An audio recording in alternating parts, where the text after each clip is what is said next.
ધોરણ 12નું પરિણામ હાલમાં જ જાહેર થયું છે અને જે વિદ્યાર્થીઓ પોતાની કારકિર્દી જે છે તે સીએસમાં બનાવવા માંગે છે તો તેઓ માટે માર્ગદર્શન આપણે મેળવીશું. અમદાવાદના આઈસીએસઆઈના ચેરપર્સન કવિતા મેડમ આપણી સાથે છે અને સેક્રેટરી જે છે જતીનભાઈ આપણી સાથે છે, જયમીનભાઈ.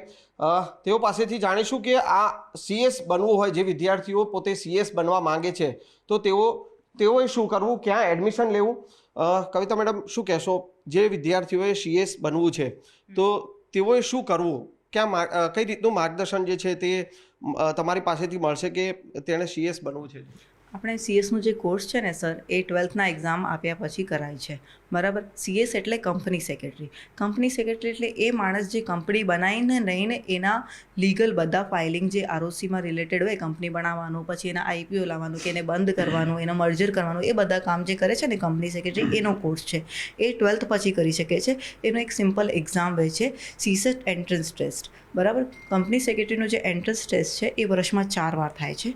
અને એ જે કંપની સેક્રેટરીનો કોર્સ છે ને એ અમારો ઇન્સ્ટિટ્યૂટ જે HQ છે દિલ્હીમાં, એનાથી જ થાય છે. એને 3 ઓનલાઈન કોર્સ છે, આખું ડિસ્ટન્સ લર્નિંગનો કોર્સ છે.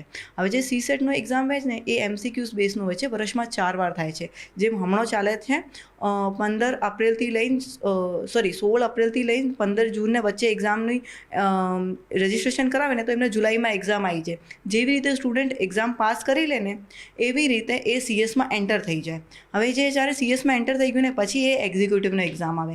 એક્ઝિક્યુટિવ એક્ઝામ વર્ષમાં 2 વાર થાય છે, જૂનમાં અને ડિસેમ્બરનું. ડેટ એક્ઝામની ફિક્સ હોય છે આપણી, અને એનું રિઝલ્ટનું ડેટ એ ફિક્સ હોય છે. જ્યારે એક્ઝિક્યુટિવ ક્લિયર કરી લે સ્ટુડન્ટ, એને પછી એને 21 મહિનાની ટ્રેનિંગ આવે છે, જે કોર્પોરેટમાં એ કોઈ સીએસ ફોર્મમાં કરી શકે છે. અને એને જોડે જોડે પ્રોફેશનલના એક્ઝામ આપી દે, સીએસ પ્રોફેશનલના. એટલે જ્યારે એની ટ્રેનિંગ અને પ્રોફેશનલ એક્ઝામ પતી જાય એટલે એ સીએસની મેમ્બરશિપ માટે અપ્લાય કરી શકે છે. સામાન્ય રીતે મેડમ, જે વિદ્યાર્થી પોતે એવું વિચારતો હોય કે સીએસ બનવો છે તો મારે કેટલો ખર્ચો થશે, કેટલી ફીસ થશે, તો એ સીએસ બનવા માટે આપણે ફીસનું ધોરણ કેટલું હોય છે અને ઓવરઓલ જે પોતે સીએસ બની જાય ત્યાં સુધીનો ઓવરઓલ કેટલો ખર્ચો થશે? અચ્છા, એમાં કેવું છે કે અમારે જે ઇન્સ્ટિટ્યૂટ છે એ ગવર્મેન્ટની અંદર આવે છે, એક્ટ ઓફ પાર્લામેન્ટની અંદર બનેલી એક જ્યુડિશરી બોડી છે, બરાબર. તો એને અંદર જે ફીસ જે આપણે ગવર્મેન્ટ ઇન્સ્ટિટ્યૂટ દ્વારા લઈ જાય ને એ આખા કોર્સની જે 3.5 થી 4 વર્ષનો કોર્સ થાય છે ને એ ખાલી 70,000ને અંદરમાં પતી જાય છે. 50,000 થી 70,000માં એક સ્ટુડન્ટ ઇન્સ્ટિટ્યૂટની તરફથી સીએસ બની જાય છે. અને એની જે ઓનલાઈન કોચિંગ છે એ ઇન્સ્ટિટ્યૂટ અમારો હેડક્વાર્ટર આખી ફ્રી આપે છે બધા 3 સ્ટેજની. બિલકુલ મેડમ. અને બીજું, વિદ્યાર્થીને એ પણ ચિંતા હોય છે કે ધારો કે એને ખૂબ જ ઓછા ટકા આવ્યા હોય તો એને એડમિશન સીએસ માટે તે પોતે ક્વોલિફાય થશે કે કેમ. અને બીજી ચિંતા એને એ હોય છે કે સીએસ એ બનવા માટે ભણે છે ખરો, પણ તેનો પાસ થવાનો રેશિયો કેટલો હોય છે, તો એને લઈને શું કહેશો કે કેટલા વિદ્યાર્થીએ કેટલા ટકા આવ્યા હોય તો તેને એડમિશન મળે છે અને પાસ થવાનો રેશિયો શું હોય? હા, એમાં એવું છે કે વિદ્યાર્થી જેના 50% 12થમાં આવે છે ને એ એડમિશન લઈ શકે. બીકોમ, BA, જે બી ગ્રેજ્યુએશન ડિગ્રી છે એમાં 50% આવે તો એ એક્ઝિક્યુટિવ પ્રોગ્રામમાં ડાયરેક્ટ રજિસ્ટ્રેશન લઈ શકે છે. એક વસ્તુ આ થઈ ગઈ. પછી એનું પાસ થવાનું રેશિયો એવું છે કે જે રિઝલ્ટ આવે છે ને એ આપણા 6 થી લઈને 16% વચ્ચે આવે છે. એટલે જે પાસ થવાનું રેશિયો છે એ થોડુંક એવું કહેવાય કે જે સ્ટુડન્ટ છે એ સારી રીતે તૈયારી કરીને આપે તો એ પાસ થઈ જાય છે.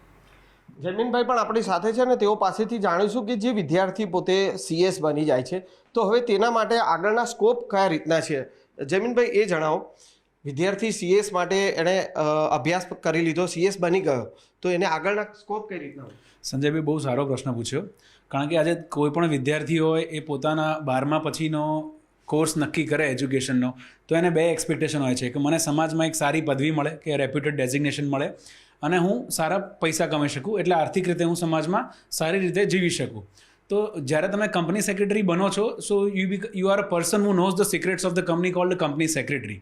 સો સેબીના રૂલ્સ છે કે company secretary is a person who is responsible and answerable to the board. So તમે કંપનીના ડાયરેક્ટ ટોપ મેનેજમેન્ટ સાથે બેસો છો, એટલે તમારું ડેઝિગ્નેશન તમને પ્રાપ્ત થાય છે જો તમે આ ડિગ્રી પ્રાપ્ત કરો છો.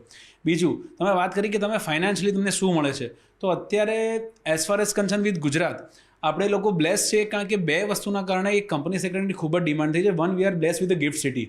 ગિફ્ટ સિટીમાં ઇન્ટરનેશનલ ફંડ્સ બધા બહુ આવી રહ્યા છે, એટલે ફાઇનાન્સનું હબ બની રહ્યું છે. હવે ત્યાં આગળ ઇફકા ઓથોરિટી છે, એની રેગ્યુલેશનની ગાઈડલાઇનમાં છે કે ભાઈ you need to have a compliance officer and that compliance officer should be company secretary, એવું એ લોકો રેકમેન્ડ કરે છે. એટલે માત્ર ગિફ્ટ સિટીમાં છેલ્લા 3 વર્ષમાં જ 150થી વધુ કંપની સેક્રેટરીઓ એમ્પ્લોય થઈ ચૂક્યા છે અને આજની તારીખે પણ અમારા અમદાવાદ ચેપ્ટર પાસે રોજે 5 થી 10 કંપની સેક્રેટરી રિક્વાયરમેન્ટ આવે છે કે અમારે ગિફ્ટ સિટીમાં કંપની સેક્રેટરી જોબ માટે જોઈએ છે, કોઈ રેફરન્સ હોય તો અમને આપજો.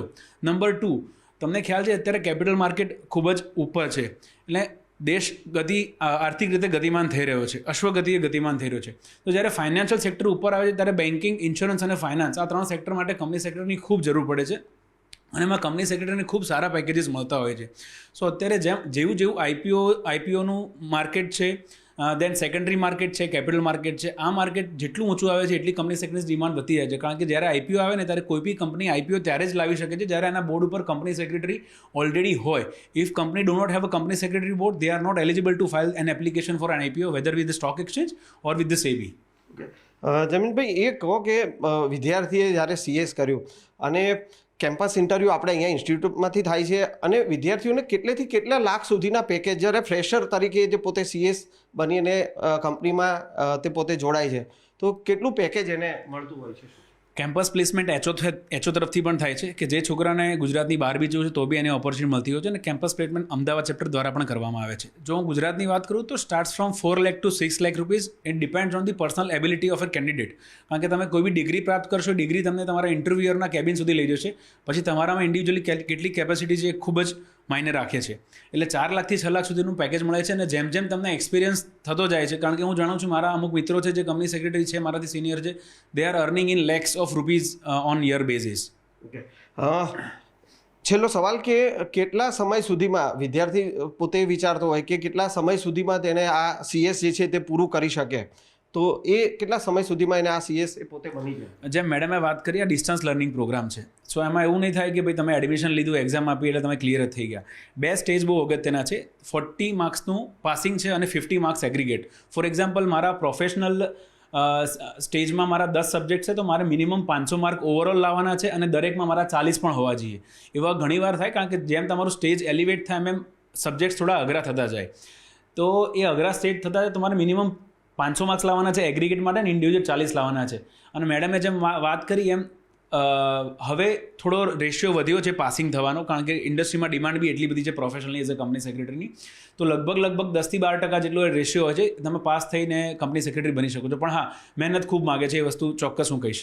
બિલકુલ. તો મહેનત તો ચોક્કસથી જે વિદ્યાર્થીઓ પોતે અભ્યાસ કરતા હોય છે અને એ વિદ્યાર્થીઓ જે છે તે મહેનત કરી અને પોતે જે છે તે સીએસ બની શકે છે. અને માત્ર 70,000 જેટલો ખર્ચો જે છે તે ઓવરઓલ જે સીએસ બનવા સુધીનો જે ખર્ચ જે છે તે વિદ્યાર્થી પોતે કરી અને લાખોનું પેકેજ જે છે 4 થી 6 લાખ રૂપિયા સુધીનું પેકેજ જે છે તે સીએસમાં ફ્રેશરને મળતું હોય છે. એટલે કે ખૂબ જ સારો સ્કોપ જે છે તે સીએસ બનવામાં છે. અને જે વિદ્યાર્થીઓ પોતે બિઝનેસ લાઇનમાં પોતેની રુચિ ધરાવે છે તો તે લોકો જે છે તે આ પ્રકારે સીએસનો કોર્સ કરી અને પોતાની કારકિર્દી જે છે બનાવી શકે છે. કેમેરામેન પંકજ મકવાણા સાથે સંજય ટાંક, ન્યૂઝ 18 ગુજરાતી, અમદાવાદ.